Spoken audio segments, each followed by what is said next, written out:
The amount of wealth you took out of India, that is nothing compared to what you did for us. Yeah. You took tremendous amount of wealth. You built up the whole British kingdom from India. You realize that without material wealth, your great empire would not have lasted a single moment. And do you also realize that it was because of our wealth, with our crops, our cotton, our jute, which has helped to make you a great empire, and in return for this, you offer us a vaguely nebulous democratic way of life, which you would have come to anyway.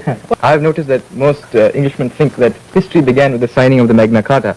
It Yes. might be of some interest to you to know that history began some 3,000 years before that in the river valleys of the Indus, when your savage Anglo-Saxons were still running about dressed in skins. It might interest you now, in turn, to know that democracy is not your gift alone to the world. In my country, I think we had the ideals of democracy long before they were ever thought of in your little island. When did you have the idea of We had the ideals of democracy. We had the village councils, what we call the village panchayats, where the elected elders of the village managed the village as an administrative unit. That was done as far back 3,500 years before Christ.